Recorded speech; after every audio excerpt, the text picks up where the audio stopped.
You want to talk about a fighter? This is the most resilient human being I've ever met. If you see the shit that this guy's going through publicly every day, and I'll call him on the phone as a friend and be like, hey, you good? How you doing? Mm-hmm. Unfazed. Like nothing's going on. Look at all the stuff that's gone on with Trump, all the bad stuff that they say. They're trying to attack him. They're trying to ruin him.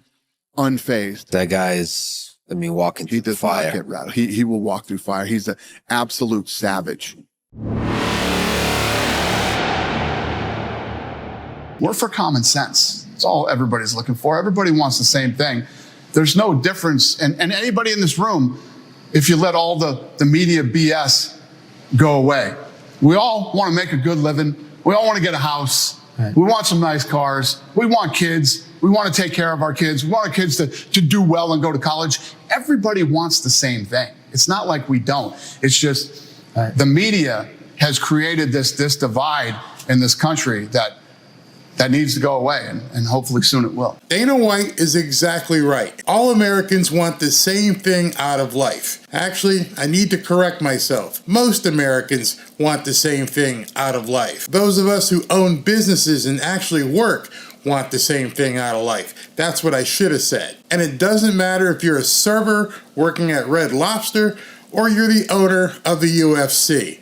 America used to mean something. Being a proud American who stood for something used to mean something. Personally, I agree with Dana White. I blame the media. Without the media being a protection racket for people like Dementia Joe and others like him, things would be much different in America. All of us want peace, prosperity, and opportunity. I don't know a single person who thinks otherwise. Matter of fact, I don't want to know a single person who thinks otherwise, because peace, prosperity, and opportunity is the American way. That is the American dream. There's no qualification based upon your age, and there's no qualification based upon your race or ethnicity. I'm not sure if you saw Donald Trump's interview with Logan Paul yesterday, but something he said in there when Logan Paul asked him a question underscores everything that Dana White just said. What would you say to them? Kids who want to pursue their own version of the American dream and try to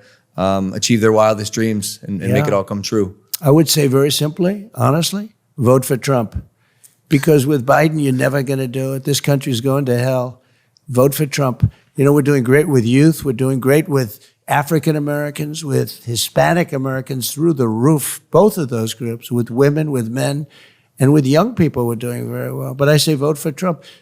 If you don't have the right guy in the lead, the country's not going to, if the country doesn't do well, it's much harder to do even what you do, okay? Even what you do.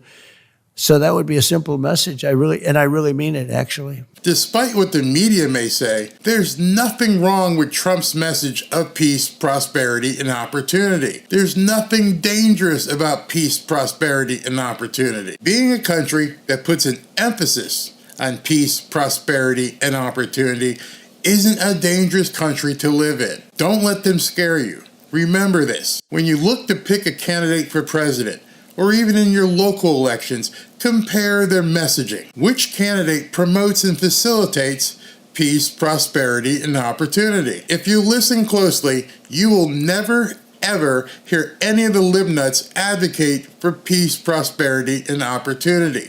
It's never included in their messaging. And I do mean never. And then the next question you may say to yourself is, why is that never included in their messaging? Because they don't believe in it. I mean, they don't believe in it for you. They certainly enjoy prosperity and opportunity at every chance they get. As you listen to this interview, the rest of this interview with Dana White, I'm going to have a question for you directly after the interview. So the one thing that stands out with me is loyalty.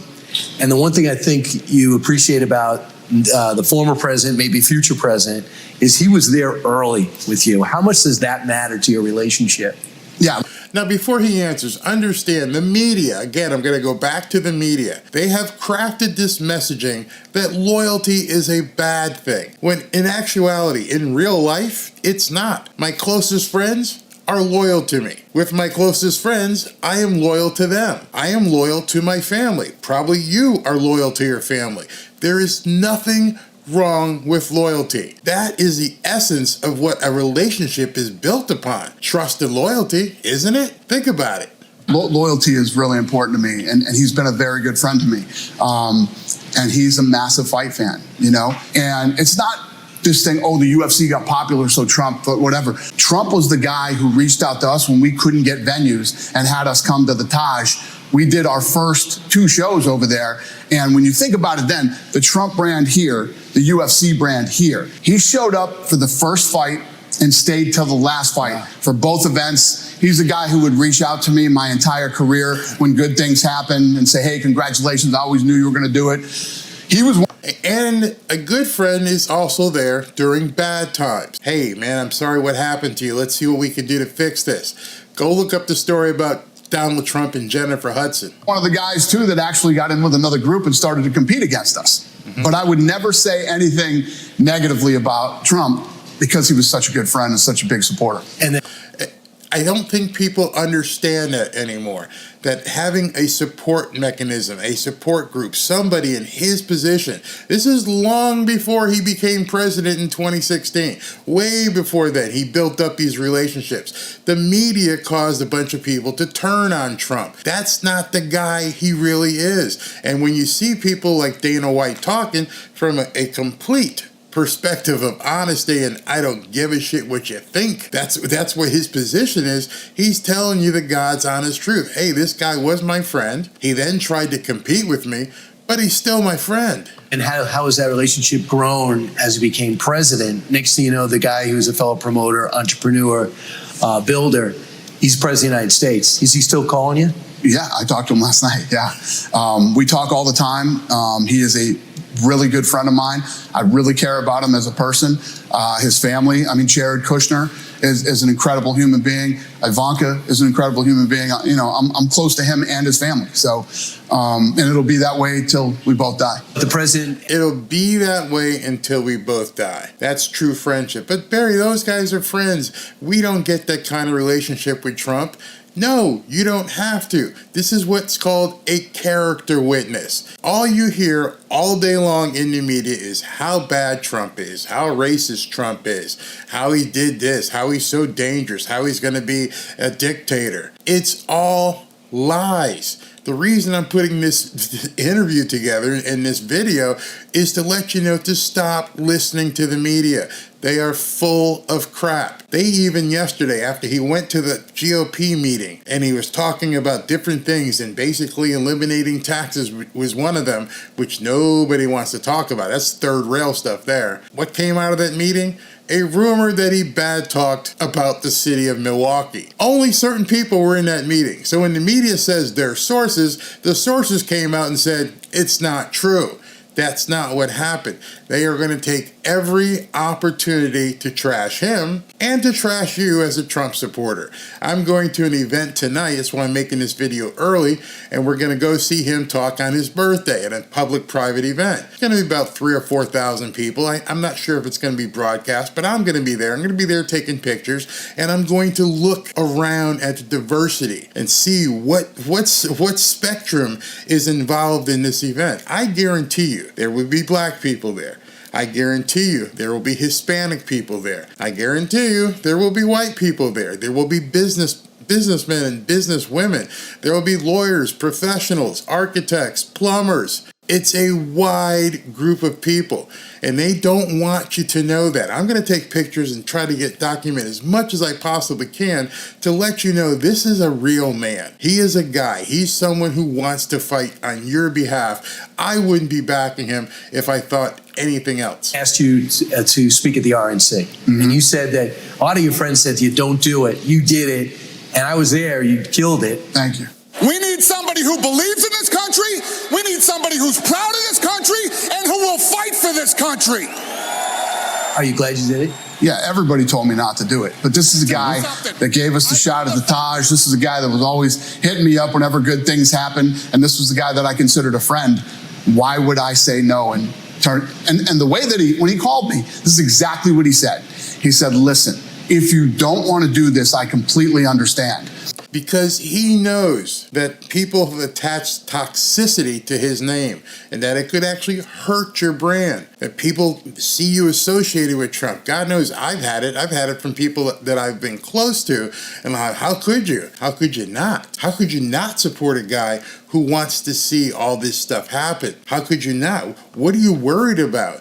And usually what the first thing that comes out of people's mouth, I mean, almost the first thing, oh, he's racist, he hates black people, and I'm like, the only reason you feel that way is because the media told you that. You've had no personal contact, you don't even know who the guy is, and the media has concocted this caricature of somebody to suit your own biases. I don't even understand that, because you know specifically what Dementia Joe has said. He created a bill to throw black people in jail. All right, so Trump took out a full-page ad 30 years ago about the Central Park Five, and that makes him racist? I wouldn't want crime in my buildings either. If I knew that there was a problem and I needed to deal with it because I'm a developer whose property values could be impugned because of crime in the area, of course I'm going to speak out. Oh, by the way, what's the crime like